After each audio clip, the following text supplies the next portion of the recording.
Hey everybody, this is Andy, aka Love Retro BTW, across Twitter, Instagram, and Twitch.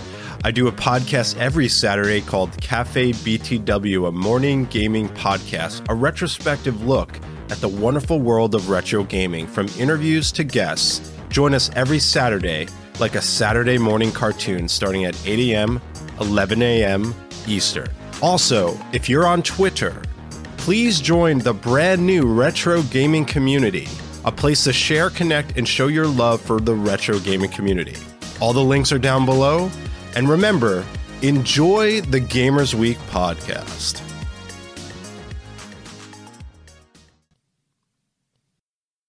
Coming up on Gamers Week podcast. So Fatal Frame isn't good enough for you? They've covered Fatal Frame in directs before. Have they? Yeah. Man, this is the first time I'm hearing of it. And you say you like horror games. I do like horror games. I've talked about Fatal Frame before when we've discussed, I think in February when we discussed that direct. I'm just sitting back here going, some popcorn. I was like, what is that noise? Was not clear at the beginning that was a popcorn noise.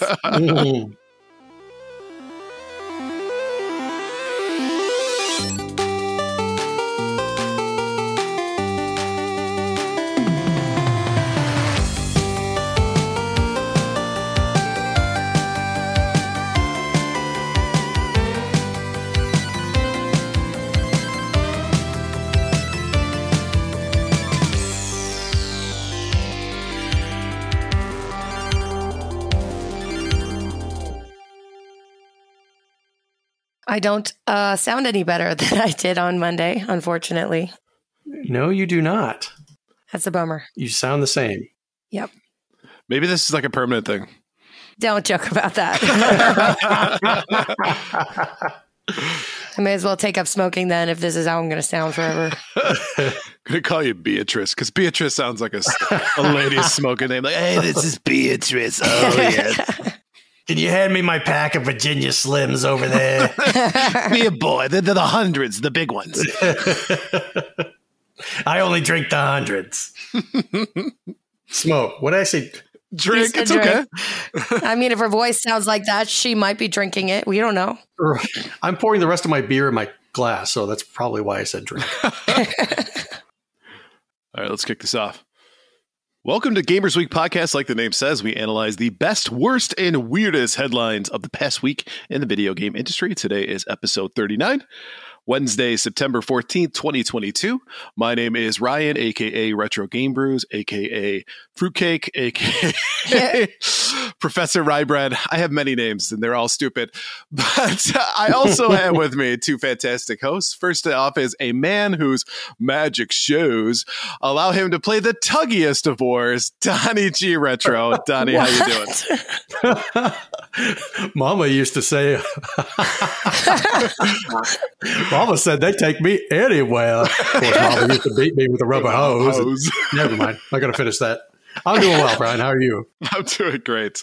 And we also have with us, she's back from the bubonic plague, but she's a woman who is currently trying out to be Macy Gray's understudy, Blue Williams. Blue, how you doing? Good. Who's Macy Gray? I'll try to say goodbye and not choke. Try to walk away and not step off. That sounded more like the old guy from Family Guy. You're the new paper boy. I'm sure it was a very funny intro. I'm just, excuse me while I Google Macy Gray. Oh, wow. Take your time. Okay. But how are you doing, Blue, while you Google Macy Gray? You know, I don't sound like it, but I feel so much better. So I'm so happy to be back. I missed you guys. I missed doing this. This is going to be a fun night. We missed you too. If the listeners can stand to listen to me like this for the next hour. And I'm so glad you're back because you're editing again. Yay. Right. That's the real reason you missed me is because you don't want to edit anymore. But at least we have two people that know how to do it now. There you go. Beautiful. All right, so why don't we jump into our reviews, reactions, and requests. First up from John Bernardo. Started listening for the giveaway and ended up really into the episode. Thank you, John. We appreciate that. That is awesome. Thank you. Skite 2001 said, another nice episode. Every time a big enjoyment. Keep it up. Stay safe. And greetings from Germany. Thank you. What is it? Guten Tag is hello. So what's thank you? I don't know. Please don't embarrass the podcast. Dankeschön. That's the one. Beautiful. Dankeschön. Darling, Dankeschön. Thank you. That's it. And lastly, from Doongie Forever, another great episode. It's one of the things I look forward to every Friday. Jim from Drink a Beer and Play a Game was great, but I miss Writer's View's crazy laugh. LOL. Crazy laugh. She now has a new one. Yeah, now it's pretty crazy. Ha ha ha. Spot on, Macy Gray. That's all I'm going to say. You're doing a great job. Cool. I'm doing a good job.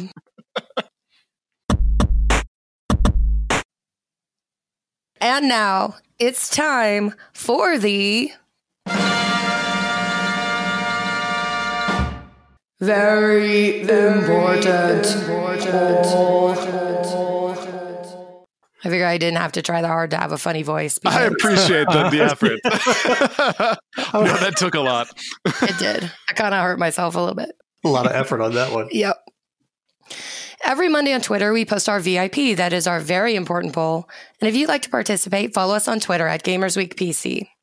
So the question this week, when someone mentions the PS1, what is the first game that comes to mind? In third place, we have Castlevania Symphony of the Night with 16%. Metal Gear Solid was in second place with 26.3%, and the winner was Final Fantasy VII with 33.9% of the votes. We also had 23.8% of people vote other, so let's look at some of the comments from the poll. At Butlord Primus says Final Fantasy IX. It may have come out at the end of the PS1 lifespan, but it's still one of my favorite games of all time. A beautiful world with complex characters, incredible music, and a plot rich with tragedy. At Czar Leo said, as much as I want to say Tactics Ogre or Final Fantasy Tactics, it's NASCAR Rumble / NASCAR games in general. Split screen with my dad was a riot. He's dead, but I still like to randomly remind him that 5 wide at Bristol doesn't go well. LOL. At Victo Rants says Madden Football. I was in college and I recall there being a demo station on campus for the PS1. Madden Football was the demo game, and the combination of the controller feel / response plus gameplay instantly made me say this will be big. At Corvus Angelus said the game that kicked off my favorite franchise, Silent Hill. And at Would You Kindly said, always be Wipeout for me. That game single-handedly took the games console out of the bedroom and into the mainstream. So how did you vote in the poll, Donnie? So there were a lot of games that scream, I'm the PS1. Okay. All the ones mentioned here are great. Metal Gear Solid. Love that game. One of my favorites. Castlevania Symphony of the Night, Final Fantasy VII.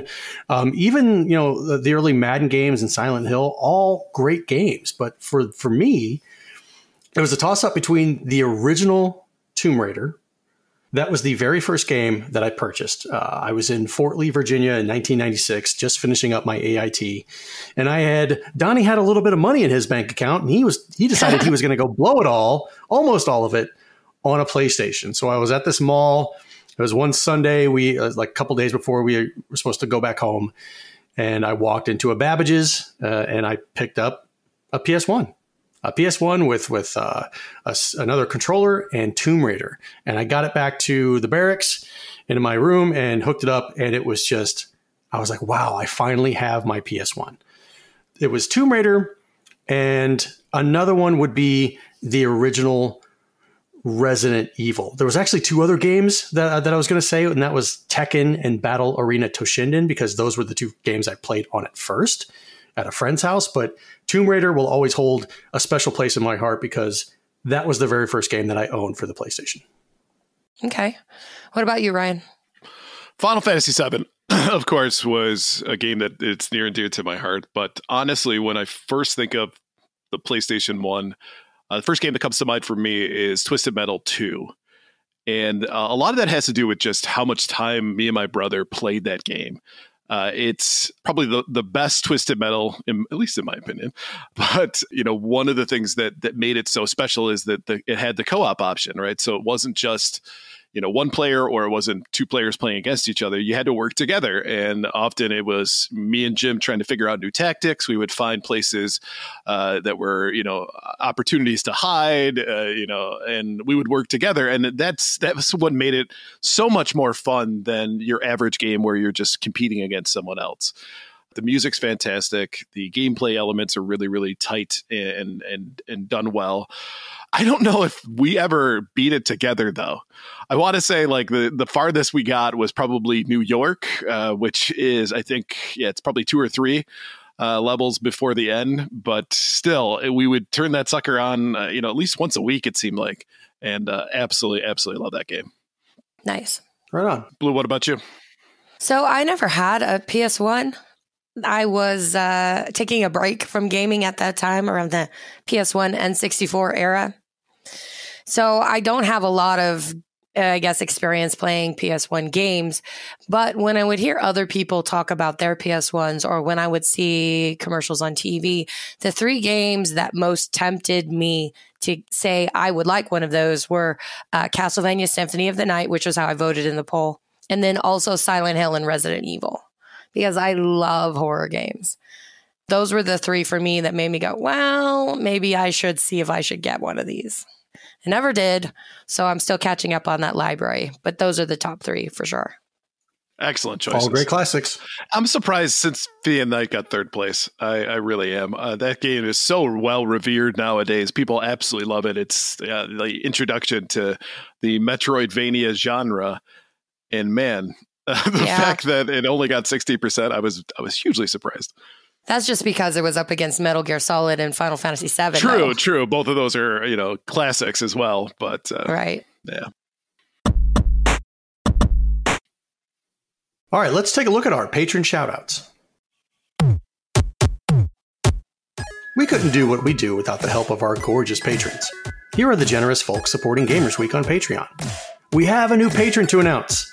Please give a big welcome to Ducks with Thick Thighs. That's great. Welcome, Ducks with Thick Thighs. They'll be joining Fruitcake's #1 Stan, the Wizard of Zardoz, Clayman71, Great Saiyaman 81, BNT Zillaguy, Geek With That, Crunchy Kong, Sure Snacks, Frank Grande, JNL Game, Love Retro BTW, Steven Sand, Ramboski, Terry Kinnair, Ducks in Disguise, Shim and Colleen, Games with Coffee, Davey PGH, the Red Ox PDX family, including Shannon and Luke, Zach Huge Thanks, Random Retro Dude, Princess Kitty Mew Mew, Rai Rai's Secret Best Friend, Mega Retro Man, Gamatroid, Emo-esque, Bill Tucker, and Ryebread's #1 fan.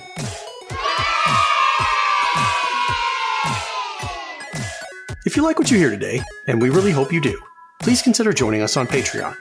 Your support helps cover the cost of producing the show, as well as other cool stuff we'll be doing, like prizes and giveaways. You'll also gain access to our weekly patron-only bonus cast called Gamers Week Uncut, Patrons with Benefits. Visit patreon.com/gamersweek, or follow the link in the show notes to learn more. All right, so why don't we jump into our headlines for the week? Our headline segment is proudly sponsored by the Retro Game Club podcast. It's a fantastic family-friendly retro gaming podcast. In each episode, Rob and Hugh pick 2 games to play and discuss, as well as news, interviews, and other topics. Currently, they want to hear your memories of the Magnavox Odyssey in honor of the console's 50-year anniversary. Send your answers to email at retrogameclub.net or follow the link in the show notes. Now, I have never played a Magnavox Odyssey before. Have either of you?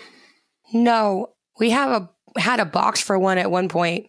So Mr. Blue knew somebody who said, hey, I've got this really old game console in a box in my garage. Do you want it?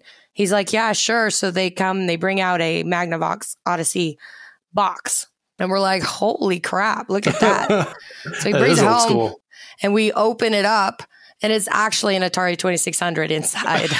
Oh, the old Wamboozle. Right. And the box was cool, but it was just beat to hell. Like the kids in the family had scribbled all over it and everything. So it was kind of a real shame, but still cool to see. Who drew the dick on the Magnavox Odyssey box? Ralph Baer would be very disappointed. Right. All right. First up from gamesindustry.biz. PlayStation says Xbox's Call of Duty offer was inadequate on many levels.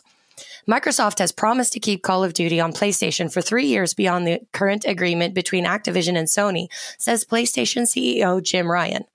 In a statement provided to GamesIndustry.biz, Ryan says the offer was inadequate on many levels. The disagreement between the two companies follows Microsoft's offer to buy Call of Duty publisher Activision Blizzard in a deal worth nearly $69 billion. Last week, Xbox revealed that it had provided a signed agreement to Sony to guarantee Call of Duty on PlayStation with feature and content parity for at least several more years beyond Sony's existing contract with Activision. Xbox said this offer goes well beyond typical gaming agreements. However, Sony says the offer fails to consider the impact on PlayStation gamers. I hadn't intended to comment on what I understood to be a private business discussion, but I feel the need to set the record straight because Phil Spencer brought this into the public forum, Ryan stated. Microsoft has only offered for Call of Duty to remain on PlayStation for 3 years after the current agreement between Activision and Sony ends. After almost 20 years of Call of Duty on PlayStation, their proposal was inadequate on many levels and failed to take account of the impact on our gamers. We want to guarantee PlayStation gamers continue to have the highest quality Call of Duty experience, and Microsoft's proposal undermines this principle. Stop whining and then go buy Activision Blizzard yourself. I know. This does come across as kind of whiny, doesn't it? It most certainly does. I'm sorry that you were a little bit late to the party. I'm sorry that Activision Blizzard chose Microsoft's offer over yours, but that's just the nature of the business now.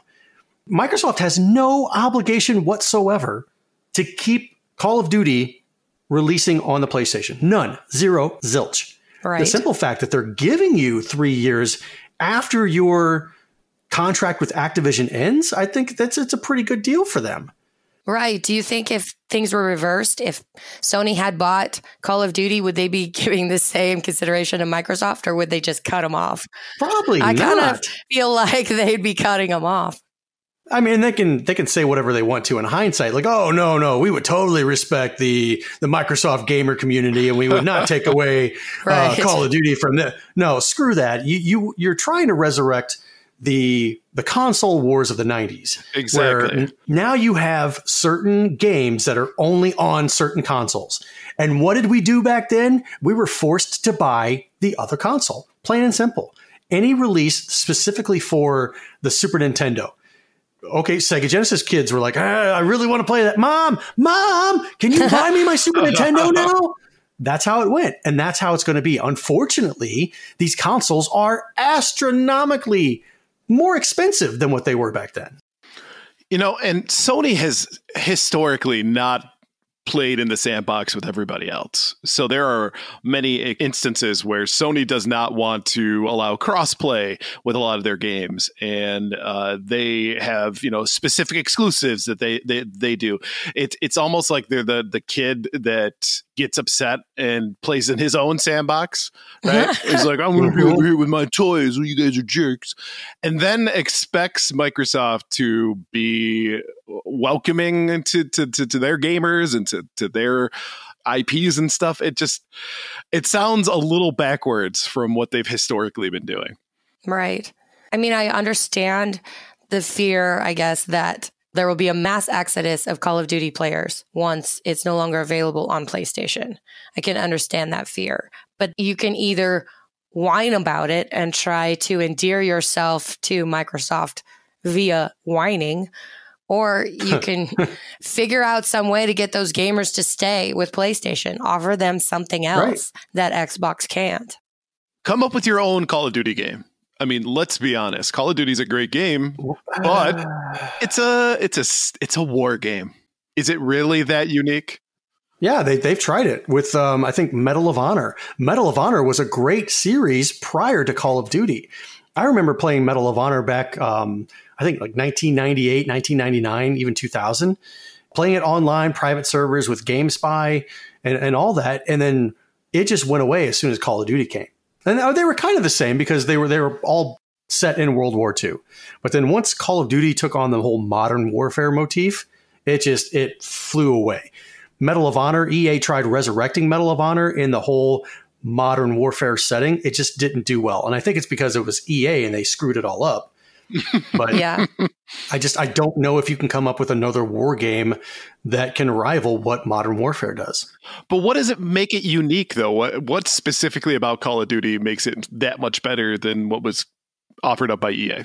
War shooters were a dime a dozen throughout the early 2000s and the 2010s. For sure. And there's a reason that Call of Duty is the only one that still remains.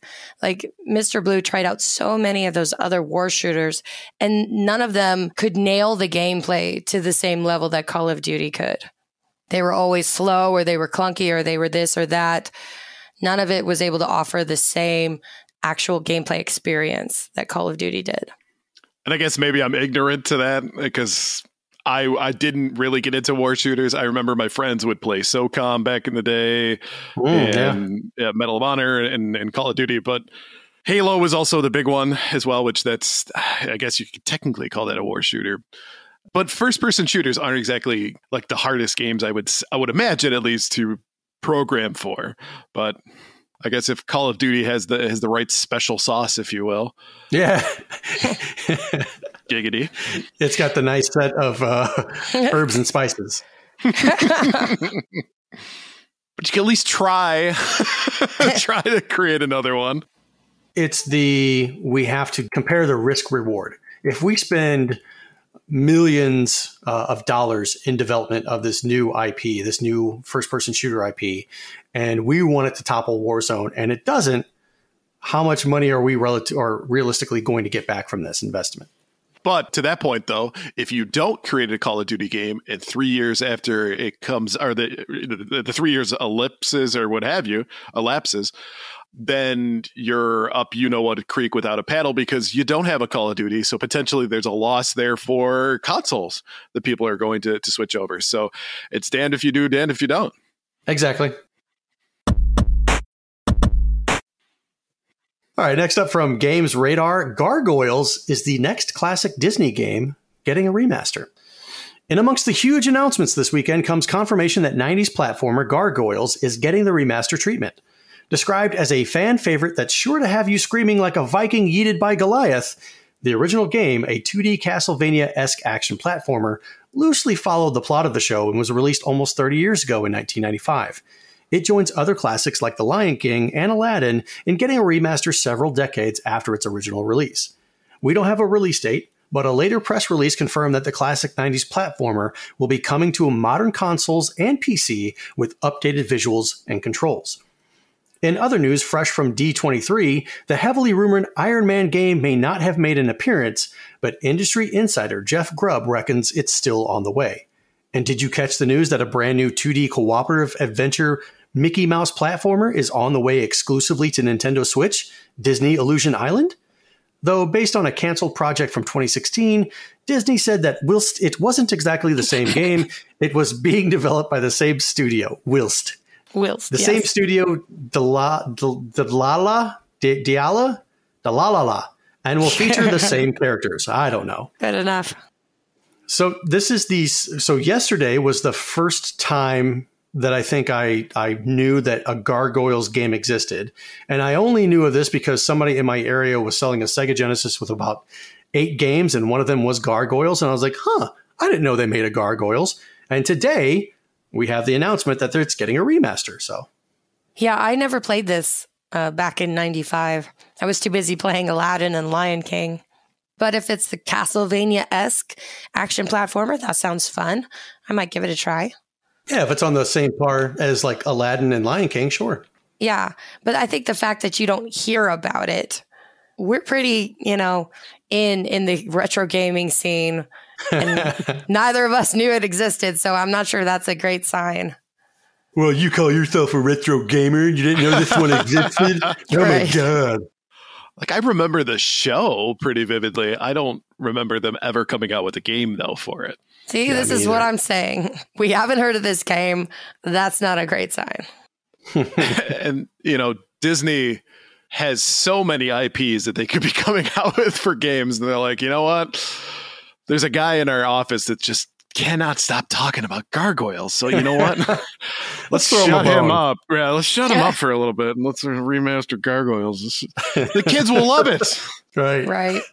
But what I do remember from the Super Nintendo is all the Mickey Mouse platformers that they had. They had the Magical Quest, Mickey Mania. Yeah, the Genesis games, Castle of Illusion, World of Illusion as well. Right. And Mickey's Ultimate Quest. Quackshot, Downey's favorite, Quackshot. Bring back Quackshot. That was a cheap shot. Cheap shot for Quackshot. Love it. I'm not above a cheap shot. So in some ways, I kind of like this idea of a new Mickey Mouse platformer coming out, but it's co-op. They keep trying and they keep trying. They're shoving it down our throats to play with other people. Just leave me the F alone and let me do this stuff by myself. That's part of the reason people our age became gamers. Right. We just wanted to play by ourselves. Not with ourselves, by ourselves. Well, there's some of that too. But. Yeah, okay.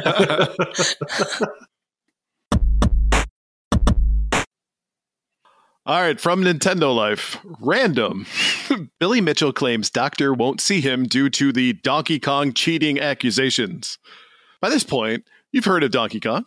Then you've probably heard of Billy Mitchell. The former King of Kong held multiple world records in arcade games such as Pac-Man and the aforementioned, but many have since called into question, with some accusing him of playing via MAME. Mitchell denies the allegation and has even taken action against Guinness World Records supplier Twin Galaxies. Now, due to those allegations, Mitchell is claiming that his doctor of 30 years is refusing to see him because he believes he's a cheat.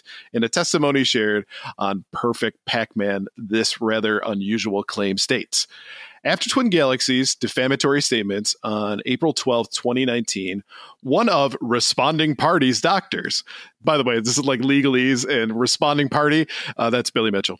Ipso facto. What? Dr. Stanley Scopit refused to see Responding Party after Responding Party appeared for an annual examination. When Responding Party arrived for his examination, the assistant to Dr. Scopit informed Mitchell that Dr. Scopit would not see him. The assistant informed Responding Party that Dr. Scopit read the allegations from Twin Galaxies. Mitchell states that the stress of the case has caused him to suffer a hernia and atrial fibrillation. This testimony comes as part of the deposition process. The lawsuit with Mitchell and Twin Galaxies is ongoing, but the saga has been continuing for a good few years now, with no signs of stopping soon. First of all, this guy's a doctor and his last name is Scopit. I'm telling you, man, my last name is Payne. I should have been an anesthesiologist. That would have been perfect. A dentist. You should have been a dentist. Well, no one would see me. Nobody's going to Dr. Payne, the dentist. I don't know. They're going to Dr. Scopit. Right. So Billy obviously is somebody who has a reputation for being quite litigious. So the fact that he's suing somebody for something is not surprising in the least. No. There's also, he is known for being litigious in order to use it as a PR move. For example, this whole lawsuit with Twin Galaxies, he is using it as a means to essentially state his case that he is not a cheater, when I think the evidence has been presented in a lot of different ways publicly, and it's a little difficult, I think, for the most part, to deny some of these allegations. Now, with that being said, if this is truly the case, that is pretty messed up. You know, doctors, of course, take the Hippocratic oath that says that they have to take care of patients who are in need. So if that's the case, then Billy certainly has reason to sue, but I have a hard time believing this. It just sounds to me like maybe the doctor wouldn't see him for some other reason, and he's just like, you know what? I could totally use this current thing that I'm in order to gain some additional publicity. I didn't even see it from that standpoint. If that's the case, that's pretty shitty. Mm-hmm. No, I could absolutely believe that would be the case, because Billy Mitchell, of course, never met the man, but everything I know about him, he seems like a complete and total drama queen. Maybe he's... Easy, we don't want to get sued. You know, maybe he's a non-compliant patient, and maybe the doctor gently suggested that a different provider might be better able to provide for him, and Billy is just running with it, absolutely.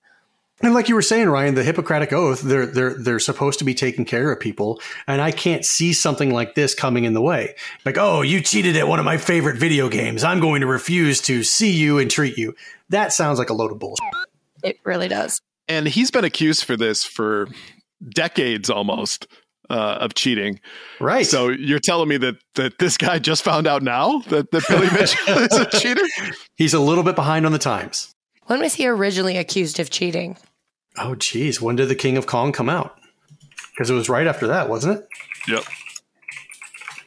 King of Kong came out in like 2007.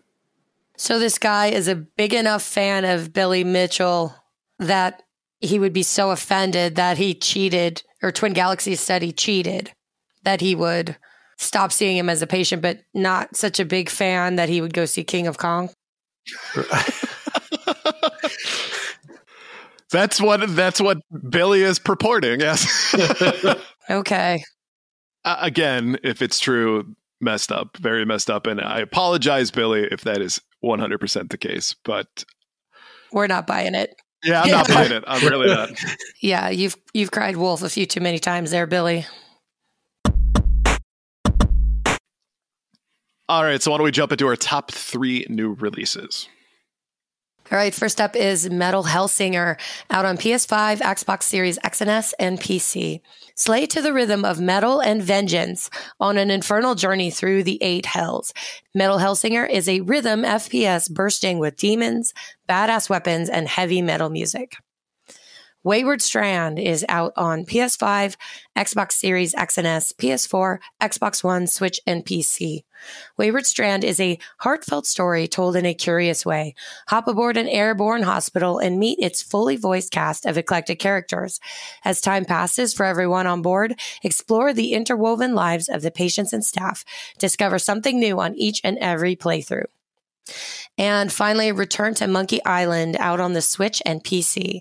Return to Monkey Island is an unexpected, thrilling return of series creator Ron Gilbert that continues the story of the legendary adventure games The Secret of Monkey Island and Monkey Island 2 LeChuck's Revenge, developed in collaboration with Lucasfilm Games. Banter with old friends and new faces on familiar islands now under dangerous new leadership. Then take to the high seas and explore the new and unknown as you work your way out of tough predicaments. Clever puzzles, bizarre situations, and devastating riposts are all that stand between Guybrush and glory. So out of these 3 games, which one are you looking at, Ryan? Metal Hellsinger.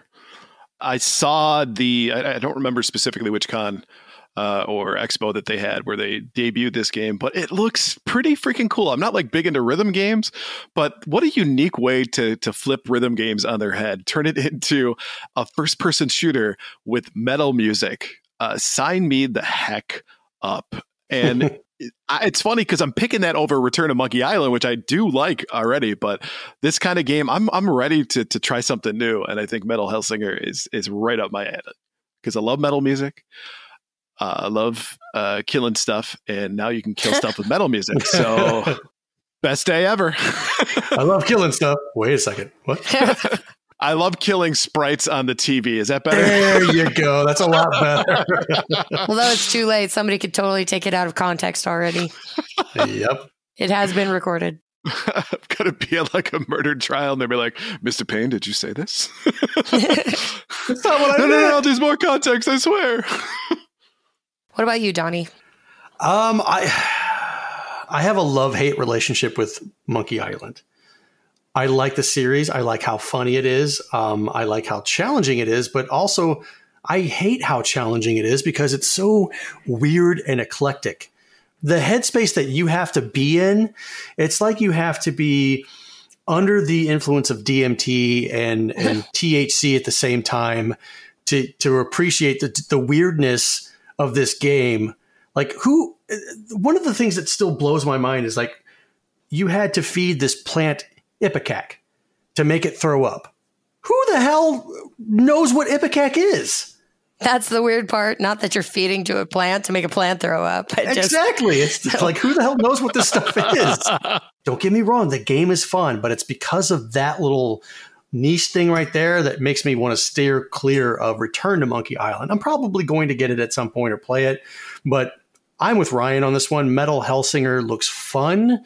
I've seen only bits and pieces of the gameplay, and I'm eager to try it out. What about you, Blue? Which one's your proposed pick of the week? Well, I'd really like to go with Metal Hellsinger because it's so unique, kind of like you guys were already saying. And so I'd like to support a game like that and check it out and hopefully enjoy it. But I just hate shooters, first-person shooters. I hate them with a passion. So probably that steers me over to Return to Monkey Island, which I'll be honest, I'm not that excited about. I am one of those people who didn't like the new art style, although I'm fully support Ron Gilbert's right to design his game however the hell he chooses. Right. I'm not going to argue with that. But at the same time, looking at the art style makes me just go, it just doesn't seem as appealing as it used to. But out of the three of these, I would go for that one. Wasn't he of the mind of, if you don't like it, well then F you? He got harassed so much that I think that's what it came down to. Good for him, too. Yeah. Screw you guys, I'm going home. Yeah. It's my video game and I'm going home. All right, so why don't we go ahead and announce our giveaway? As you probably know from last episode, we were giving away a copy of Gelatinous Humanity Lost for the Game Boy, which was, of course, a homebrew game created by our friends John Rue and Stephen Long. And we are super, super happy to announce who is our winner. Congratulations to... What? Aren't we going to do the drum roll thing like always? Fine. Drum roll, please.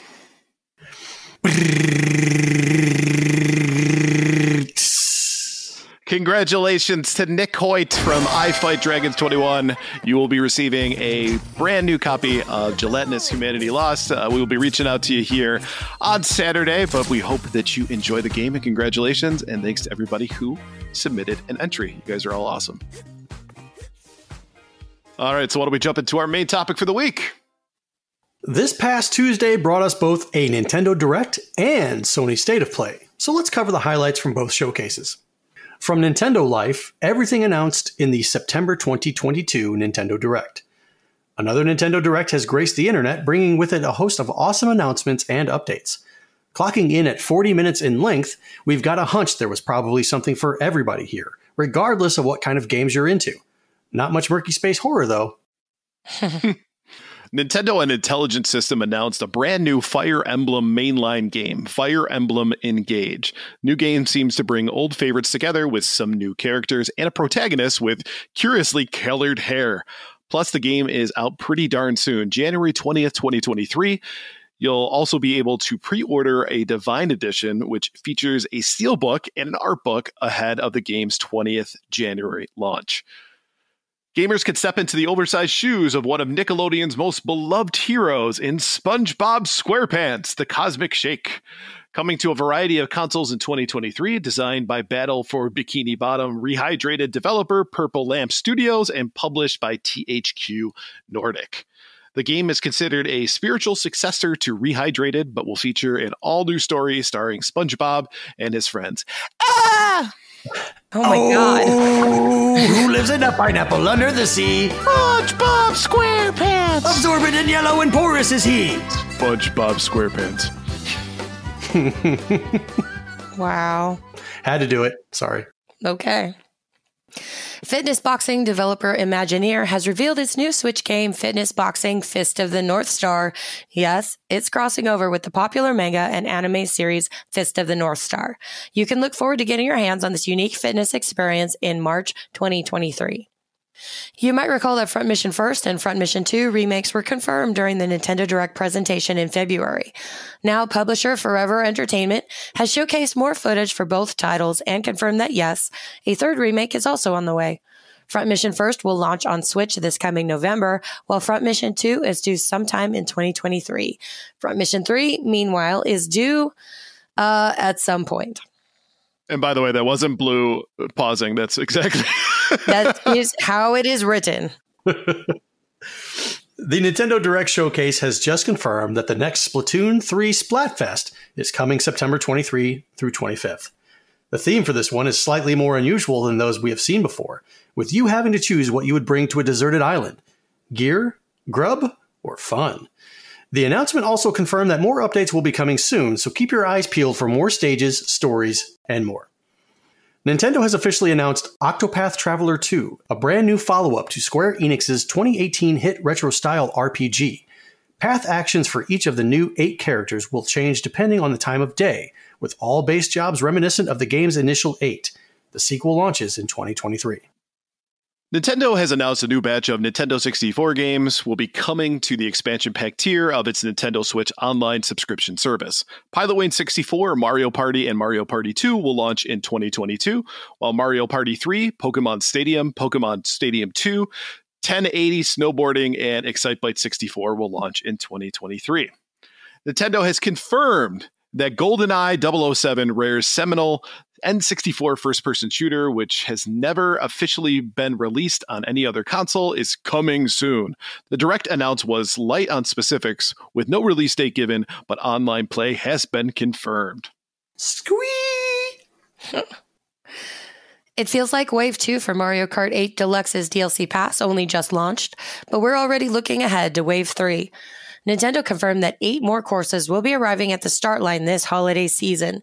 The brief trailer showed us 2 of the upcoming 8 tracks that will be burning rubber on in the near future: Merry Mountain from Mario Kart Tour and Peach Gardens from Mario Kart DS. In an announcement that we genuinely hadn't predicted, Shigeru Miyamoto just made an appearance at the Nintendo Direct Showcase to reveal that Pikmin 4 is on its way, finally. While there was little in terms of gameplay or release information, Miyamoto stated that the game is going to employ a new Pikmin deployment mechanic in which you will be able to play in a mode much closer to the ground. Originally released on Wii back in 2011, Kirby's sword-swinging adventure is coming to the Switch in Kirby's Return to Dreamland Deluxe on February 24th, 2023. The game is set to bring over all of the powered-up fun from the original and combine it with some new features such as the Mecha Copy ability, which seems to turn Kirby into something of a blaster-wielding transformer. Nintendo has finally announced the real title for the game formerly known as The Legend of Zelda Breath of the Wild 2. Say hello to The Legend of Zelda Tears of the Kingdom, launching on May 12th, 2023. The new trailer doesn't give much away in terms of new gameplay, focusing on some Stonewall art in the opening section before following Link as he leaps into the sky and onto a stone bird-looking flying creature. Didn't they announce something for Fatal Frame? They did, but there was like 1,700 announcements. Oh, so I okay. tried to focus on like the new stuff. So Fatal Frame isn't good enough for you? They've covered Fatal Frame in directs before. Have they? Yeah. Man, this is the first time I'm hearing of it. And you say you like horror games. I do like horror games. I've talked about Fatal Frame before when we've discussed, I think in February when we discussed that direct. I'm just sitting back here going, some popcorn. I was like, what is that noise? Was not clear at the beginning that was a popcorn noise. It's munch. So besides Fatal Frame 4, what are you looking forward to? Well, obviously Splatfest for Splatoon 3, but gear, grub, and fun. Oh, Nintendo. You're so weird. Well, I need food to survive, but... In this particular instance, I'm going with fun, man. I'm only going to be on that desert island for a little while, so I might as well have fun. Hey, for a good time, not a long time. That's right. Octopath Traveler 2 looks really cool. I actually never played the original, so I would love to play through the original and then as I get ready for this one, so that'll probably be something that I end up doing. And the N64 expansion with Mario Party 1 and 2, the fact that it'll be online so you can play with friends is definitely a huge draw. So for sure interested in those. You're not going to be playing GoldenEye? Yeah, I probably will.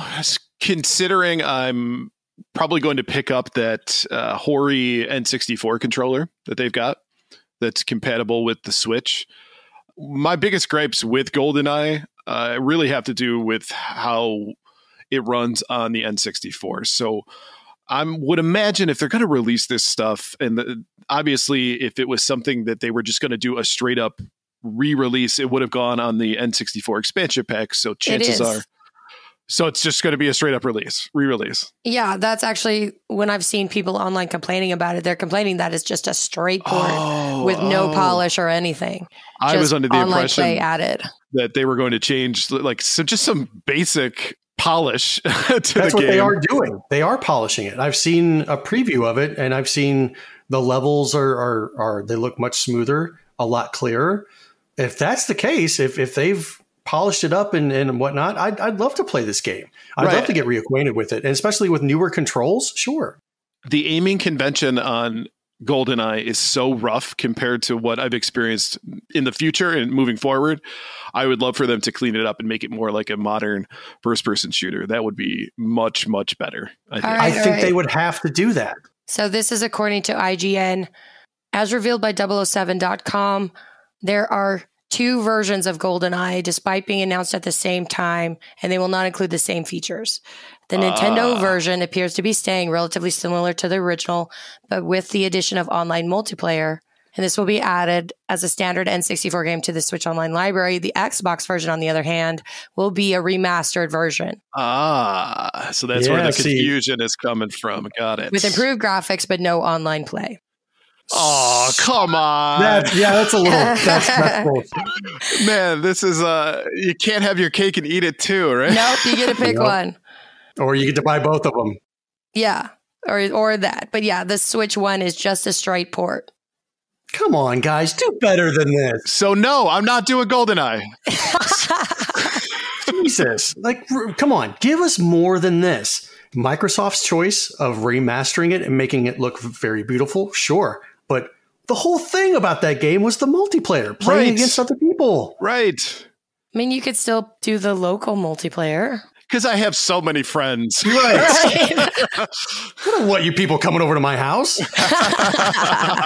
No, bad move. I think this is a bad move all around. Okay. Anything else stand out to you? No, now I'm so upset. I'm looking forward to the new releases of the Mario Kart tracks. I've been having a lot of fun playing Mario Kart recently, getting familiar with the newer stuff that's come out, trying to acquaint myself with the existing maps and trying to beat somebody in particular, which is not going very well. But more tracks to try and learn and take this person down. I'm looking forward to that. Now, Breath of the Wild 2 or Tears of the Kingdom, I haven't seen yet. Still haven't played Breath of the Wild, although my son, my youngest, he's like knee deep into it right now. He's getting very far into the game. He's telling me all this stuff about it. So I'm learning a lot from him. I will get to that game at some point. Mm-hmm. What about you, Blue? What's on your agenda here? Definitely looking forward to Breath of the Wild 2. I like the debate that's going on online, whether it's Tears of the Kingdom or Tears of the Kingdom. Tears? Really? Yeah, Tears, because they're spelled the same. And in the direct, nobody actually said the name of it. It just popped up on the screen. So I'm guessing Tears of the Kingdom. That sounds better, it's I guess. It's the more logical choice? Yeah, but we really don't know. Tears a new asshole. Right. Also looking forward to Octopath Traveler 2. I still need to finish the first one, but this one looks like it has 8 brand new characters with 8 brand new stories. So maybe it doesn't matter if you played the first one or not. More Mario Kart 8 tracks will be great. And actually, I'm a little surprised, Ryan, you didn't say anything about Front Mission First and Front Mission 2, because it looked like turn-based Gundam. I thought you'd be all over that. There's so much to choose from at this point, and I'm so to the mentality of sticking to stuff that I already know. I know that I said Octopath Traveler would be something I would be into, but that's a retro style RPG, so that's like going home to mama for me.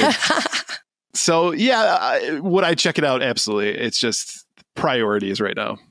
Have we already reached the pinnacle? I mean, like you just said, there's so much out there. There's so many new stuff or so many new things coming out. It's like you're so inundated with all this variety that it almost seems like too much. But you like variety. I do. I love variety. You say that all the time. I know, and I like it in all types of things, but I don't know, with games, it seems like there is just game after game after game after game after game after game after game.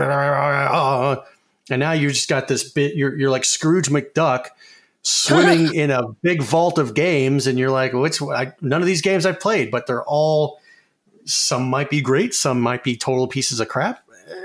It's like, what am I going to spend my time on? I hope this isn't the pinnacle. I want more. Always more. Well, there's not going to be more because every game studio is being bought up by the big three. So yeah, you got a point there. Okay. Well, it's still not the pinnacle because we don't have Silk Song yet. So there. Okay, that'll be the pinnacle. Okay. That'll be the pinnacle. Blue's litmus test. Yep. All right, from GameSpot. Biggest PlayStation State of Play September 2022 announcements. The September PlayStation State of Play live stream has concluded, featuring announcements related to nearly a dozen upcoming games. The biggest reveal was undoubtedly the big closer, a new game trailer for God of War Ragnarok. That said, we got to see a lot of cool-looking projects coming from these PlayStation Japanese partners, as well as more titles scheduled for launch for PS VR 2 in 2023. Bandai Namco kicked off the show with a first look at Tekken 8, the next installment of the long-running fighting game franchise. The brief teaser trailer showed Jin Kazama facing off against his father, Kazuya Mishima, on a rainy, rocky cliff. Tekken 8 will be coming to the PlayStation 5, Xbox Series X, and PC via stream sometime in the future, as no set release date or window has been revealed with the trailer. Star Wars Tales from the Galaxy's Edge Enhanced Edition is coming to PSVR 2 in 2023. A new trailer for the game reveals plenty of familiar faces from the Star Wars universe, including everyone's favorite pirate Hondo. Like a Dragon Ishin, a Yakuza spin-off set in 1860s Kyo, a fictionalized version of Kyoto, was announced for PS4 and PS5. The release date is February 2023. Like a Dragon Ishin was originally released in Japan in 2014 under the title Ryogo Gotoku Ishin. It never received a global release, and this new Like a Dragon Ishin is a remake of the original in Unreal Engine 4. Like a dragon. Hey! Shift Up's action-packed PS5 game Project Eve debuted a new trailer at the PlayStation State of Play, along with its new title, Stellar Blade. The cinematic showed a transhumanist old man speaking about the fall of humanity, followed by a couple of characters exploring a vast area full of people in hibernation. As before, the action looks frenetic and quick, with your character transitioning between melee and gun-based combat. Alongside a new trailer, PlayStation revealed a first look at a God of War Ragnarok branded DualSense controller. The new gameplay trailer mixes in cinematic moments, such as basically everyone questioning Kratos' judgment, including himself, while also offering an extended look at the game's combat systems and incredible-looking environments. Alongside that trailer also comes the reveal of a God of War Ragnarok branded DualSense controller. It features an icy white and blue style inspired by Midgard, along with images of a bear, Kratos, and a wolf, Atreus, on the touchpad. The controller will be available on the same day as the game itself, November 9th. However, unlike the game, the controller appears to be a PS5 exclusive, as no DualShock Force version was revealed. Boo! Boo! PS5 exclusive, boo! You weren't going to get it anyway. I want to look cool while I play. Well, that ain't happening anyway. I'm sorry. I didn't mean that. Can you play the music from The Hulk and just pretend that I'm walking away?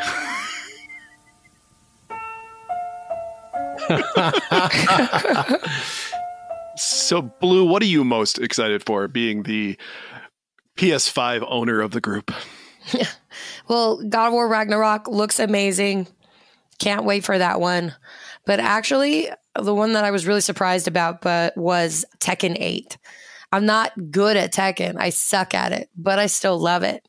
And I feel like when Tekken 7 came out, however long ago it was, and it was a long time, I feel like that was branded as being the conclusion of the series. And the way the game ends, it kind of feels that way. It seemed legit. So I'm really excited to see that they're going to continue making Tekken games. It's like the Friday of the 13th of fighting games. You think it's over. Yeah. Guess what? Right. So I thought there was, what's the other, Heihachi? Right. Okay, so I might be a little bit confused with the whole Tekken lineage, but I seem to remember in one of the Tekkens, either Tekken 6 or Tekken 7, where it was Heihachi Mishima fighting either Jin or Kazuya Mishima. So now we've got Jin versus Kazuya. Yeah. Heihachi is the grandfather. Kazuya is the father and Jin is the son. And basically throughout the series, they just take turns trying to kill each other and throw each other off cliffs. So, okay. That's basically all you need to know to get caught up. The police would like camp out on cliffs around that area. Just we got you. Right. This is a sting operation. How long have you been waiting here? Months. I'm with you on this one, Blue, though. I think Tekken's probably the one that interests me the most out of these. It's been a while since I've really gotten back into Tekken, so it would be fun to revisit the series. And fighting games I'm not amazing at, but they're still fun. And honestly, against the computer, it's relatively easy, so I can feel good about myself and then go online for 2 minutes and feel bad. Relatively easy. Have you played Mortal Kombat? I have. I played a lot against the computer. Yeah, man. I feel like Mortal Kombat 2 took it to the next level as far as like the difficulty. Once you get further into the game, like the AI does not let up at all. And then Mortal Kombat 3 Ultimate is a completely different. Like you get the shit beat out of you. Just get good, scrub. Oh, snap. Oh, wow. Really? You should just play the modern Mortal Kombat games where they have the auto combo options. There you go. What? Yep. Oh, that sounds like crap. Auto combo. Yeah. I mean, if you're just playing against the computer, single player, just want to see the story, why not? It's just such a strange thing to me, obviously starting off with fighting games back in the day, like you'd be interested in the story of a fighting game. Like, man, I gotta get into this. Well, there's the nice love story between Sonya and Johnny Cage. So I didn't know there was a love story between those two. Spoilers, then yeah. They get together, they have a kid. You can play as the kids. What? Yep. They have a kid? Yep. Cassie Cage. God. What did I miss? You missed a lot, apparently. I have. I've got Mortal Kombat X11. I just really haven't paid much attention to the story, but holy crap. They have a kid. So with Tekken, I mean, I'm looking forward to Tekken 2, but what are they going to do differently? Probably nothing. Yeah, how many Mortal Kombat games are there? You're right, but look what Street Fighter has done differently now with their new release coming up with Street Fighter 6. They're turning that into a whole start at the beginning, start with nothing, and build your fighter up into this, kind of like great fighter. Is Tekken going to follow suit and do something similar? That would be cool. Probably won't have as many crotch shots in Tekken. Or maybe it'll be gratuitous crotch shots to kind of every match, just before everybody fights, they just zoom into the crotches. Dong. Literally. Yeah, who knows? I mean, based on the previous games, I would guess there would be a story mode, and then I would guess there would be an arcade mode. But yeah, I'd be really surprised to see Tekken 8 deviate very far from the formula. I guess it's a wait and see it right now. Wait and see. I guess it's a cliffhanger. Boo! See what they did there. That was good. I'll give you that one. What the hell is happening with my throat tonight? Please tell me how terrible your throat feels. Oh, God. It's like somebody, you go, man, my back hurts. Well, I had 43 back surgeries, so you should feel. But I'm allowed to gripe about my back, aren't I? Damn it. You can gripe about your back as much as you want. What I wouldn't give to know what heavy feels like, you insensitive prick. So before we move on, let's take a break to talk about our sponsor. The segment is proudly sponsored by the Leadus Podcast. It's a show where 3 friends and occasional guests play games about video games, including trivia, game show games, and more. Here's this week's trivia question.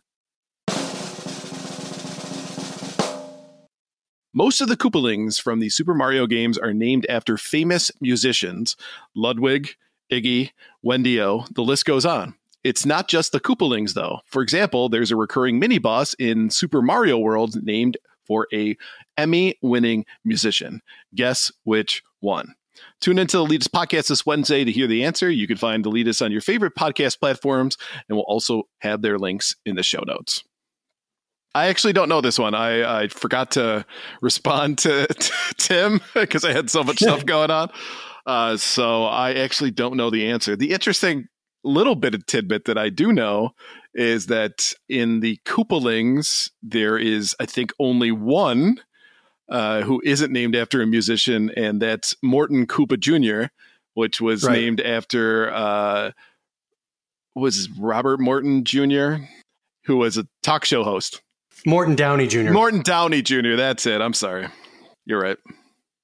If I had to guess, I would guess redacted. Ah, there we go. I'm not sure about the timing of that. And I'm not sure if he won an Emmy either, but. Well, listen to the Elitist Podcast and we'll be listening too to find out. Right.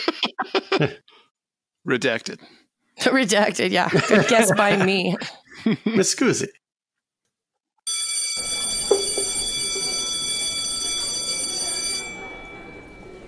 All right, thank you for coming, student. Please take your seats. Welcome back to Professor Ryebread's Gaming History 101. In today's lesson, we're going to talk about the man who invented cartridge-based video gaming. And no, he did not work for Atari. We, of course, are talking about the father of modern gaming, Jerry Lawson, and the Fairchild Channel F. So before I jump into this, have either of you either owned or played a Channel F before? No. No, never owned it, never played it, but I have heard about it. Right. I was so close to owning a complete box one. I went to a store. It was there. I was kind of hemming and hawing, like, oh, should I pick this up? Should I not pick this up? Went back the next day, and it was freaking gone. Of course. One of these days you'll learn. That's how it happens. Right. And it actually came with cartridge 1 through 6 as well. Oh, wow. Yeah. So starting off at the beginning, Jerry, or Gerald, was born in New York City on December 1st, 1940, to a father who worked as a longshoreman and a mother who worked for the city of New York. Now, Jerry's father was a science enthusiast, and his mother was strict and took Jerry's schooling very seriously, which became the perfect environment to cultivate a career in engineering for Jerry. Now, Jerry's first grade teacher also encouraged him to follow the path of George Washington Carver, which helped influence his life from there on out.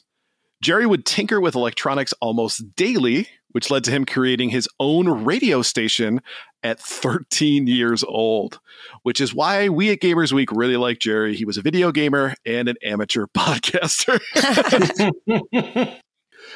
So Jerry eventually started attending Queens College in New York, studying engineering, but most of his skills were self-taught via his tinkering sessions at home. In fact, he would continue to tinker throughout his life, and his children were quoted as saying his workshop at home was like the console of the Starship Enterprise, with multiple computers all running at the same time. That's awesome. Indeed. After graduation, Jerry found his way to the up-and-coming Silicon Valley in California. Standing at 6'6" and over 300 pounds, Jerry was definitely a big guy, but many people referred to him as a gentle giant. Jerry was also African-American, which was very underrepresented in Silicon Valley at the time and often considered by many to be an inspiration for young African-American engineers. In 1970, he joined Fairchild Semiconductor in San Francisco as an applications consultant within their sales division.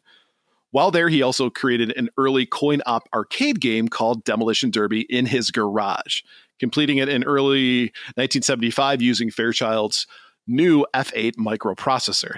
Demolition Derby was among the earliest microprocessor-driven games. So in the mid-1970s, Lawson was made chief hardware engineer and director of engineering and marketing for Fairchild's video game division. This all came to fruition because of a chance meeting between Lawson and Al Alcorn, who is the famous employee number 3 who helped invent Pong for Atari. Apparently, Alcorn was shopping for parts for Pong when he reached out to Fairchild and was greeted by Jerry. They quickly became friends, And Jerry shared with Al his work on his coin-op video game Demolition Derby, which got back to the higher-ups at Fairchild, and they promoted Jerry as they had plans to get into the blossoming video game market. While he was at Fairchild, Lawson and Ron Jones were the sole black members of the Homebrew Computer Club, a group of early computer hobbyists that included several who became well-known, including Apple founders Steve Jobs and Steve Wozniak. Lawson was noted as interviewing Wozniak for a position at Fairchild, and he did not hire him. Yeah, that's kind of interesting, right? Wow, yeah. So in 1974, Alpex Computer Corporation employees Wallace Kitchener and Lawrence Haskell developed a home game prototype consisting of a base unit centered on an Intel 8080 microprocessor and interchangeable circuit boards containing ROM chips that could be plugged into the base unit. Sound familiar? The duo attempted to gain interest from several television manufacturers for the system, but were unsuccessful. So if you think about it, at the time with the Magnavox Odyssey when it was out and several of those other Pong consoles and stuff, they were all licensed by TV manufacturers like Magnavox and stuff. So naturally, that's where they first started, but they ended up contacting Fairchild, and Jerry Lawson was essentially sent to evaluate the system. Now, Lawson was impressed by the system and suggested that Fairchild license the technology. So eventually, Lawson's job was to take their prototype and make it ready for market. Interestingly enough, he basically swapped the entire prototype as far as the hardware was concerned and kind of started over from scratch. He replaced the Intel processor with the Fairchild's own F8 CPU, and he led a team of engineers that needed to translate the unit from keyboard controls to a single joystick and created a numbered cartridges that would plug into the system. What's interesting about the controller, have you guys ever seen a controller for the Fairchild Channel F? No. It's really wonky looking. I saw it at the Midwest Gaming Classic a couple of years ago where they had this like history of video games and stuff, and it was there. So it's like a piece of plastic that you hold on to, it's like a tube. And then the top of it is where the controls are. And it's like a knob, right? And it's 8-way directional in the sense that it can go 4 directions, forward, backwards, left, right, and then in the corners. And then it also can pull up or press down if you want to, which was something that not a lot of companies were able to emulate later on until, much further into gaming's kind of history, if you will. So it was way ahead of its time. At that time, when it comes to video game consoles, most of them were sold with the games built into the unit, which really meant that it was a one-time purchase, right? You would purchase, typically, most of them were just Pong clones. So it was, just one game of Pong. As time went on into the mid 70s, they started adding new games. Some of them were just a rendition of Pong that was just slightly different. So like hockey, for example, was 2 paddles on each side that you would move. There was one where the idea was to try to get the ball to pass your side. So it was the entire field of play for where your paddle was, and there was a hole in it. So you tried to get the ball into the hole. There was a bunch of that stuff going on. But the thing was, once you bought that unit, that's all you had. So you couldn't play any different games. And often it was kind of considered a novelty item for the most part. So with this idea of having ROM-based cartridges that were interchangeable, all of a sudden the video game console itself became something that had a long-term viable shelf life. So it wasn't that you were looking to play something for a few weeks and then forget about it. You could always go to the store and buy another cartridge, which made it huge for Fairchild. So after working on this system for 2 years, the Fairchild Channel F was released in November of 1976, almost a full year prior to the release of the Atari VCS. Now here's a fun fact. Literally, the F in the name Channel F stood for fun. Look at that. Fun facts that are fun. Wow. Now, the sad part, though, is that once the Atari 2600 came to market, the Channel F was largely forgotten. and mostly having to do with the software, which was predominantly educational, puzzle-based, and casino games compared to the action-based games that came out on Atari. So the system, though, would continue to sell until 1983, releasing 26 official cartridges, and even one more released as a homebrew cartridge in 2004, which is kind of cool. Now, Lawson would eventually leave Fairchild to create his own video game software company called Videosoft. It was the first Black-owned video game company. Unfortunately, the company was victim to the video game crash of 1983 and eventually closed its doors. It didn't release a single game, which stinks. Yeah. But as I understand, you can get their games now. A lot of the prototypes that were out there have been now made into games. So if you are so inclined, you can look up Videosoft games and see if you can find some of those ROMs. Sadly, Lawson passed away in April of 2011 due to complications from diabetes. Now, Lawson was a huge influence on the video game industry and had a strong sense that he needed to pay it forward in his life, even spending his later years as a mentor to engineering for students at Stanford University. I feel that Jerry Lawson doesn't get the notoriety and respect that he most assuredly deserves. Absolutely. For what he's done and how he was able to propel video games to where we're at now. Yes, Atari certainly came out with their console a year later. But if there was no competition, who knows what the video game industry would look like compared to Absolutely. what it is now. So his influence, I think, is often overshadowed because people think of the Atari 2600 as being really the first. But at the end of the day, not only was he able to achieve great things, but also being a minority, he became a huge inspiration to a lot of people as well.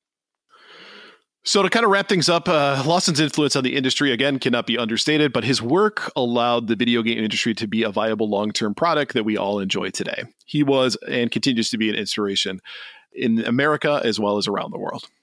So thank you for attending today's lesson. Just a reminder, if you have any ideas for a future story you'd like to hear, send us a message at gamersweekpodcast@gmail.com, and we might feature your suggestion. So thank you for listening to this episode 39 of Gamers Week Podcast, and a big thank you to Retro Game Club Podcast, the latest podcast, and Love Retro BTW for sponsoring this episode. Don't forget to check out their links in the show notes. If you want to connect with Gamers Week, follow us on Twitter at GamersWeekPC. Email us at gamersweekpodcast@gmail.com. Visit our merch store at gamers-week-podcast.creator-spring.com. Or if you want to do it the easy way, follow the link in the show notes. Join us on Patreon at patreon.com/gamersweek. Finally, since you made it all the way to the end of the episode, please leave us a rating and review and let us know how we did. We really do value your feedback. While you're there, consider subscribing on iTunes, Spotify, or your podcast platform of choice. God damn. It's my SpongeBob laugh. Right. Donnie, you okay? Donnie died. Oh, no, damn it. Oh, son of a... I started...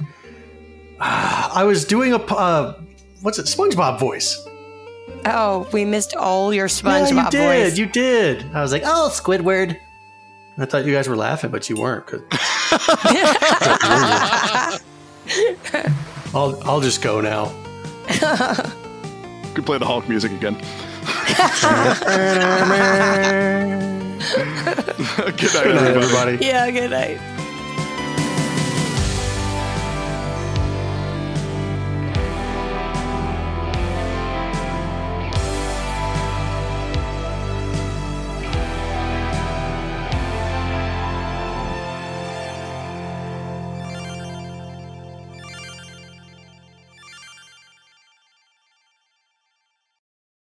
I try to say goodbye and I choke. Try to walk away and I step off. Welcome to Gamers Week Uncut. Welcome to Gamers Week Uncut. Welcome to Gamers Week Uncut, patrons with benefits. This is the unscripted, patron-only bonus cast with less editing and more dirty jokes. We don't know where the conversation will go, but we're sure it will be weird. This fish just went right on my nipple, and I'm just like, I Google Street Fighter 6. The first search result that comes up is people think they can see Ryu's dick in the Street Fighter 6 reveal. Listen up here, kids. You're not going to want to get one of those VD STDs things, right? Make it fall off. When you go, grab a pro. You'll be doing it for America. That was perfect. If you want to hear weekly episodes of our patron-only bonus cast, join us at patreon.com/gamersweek.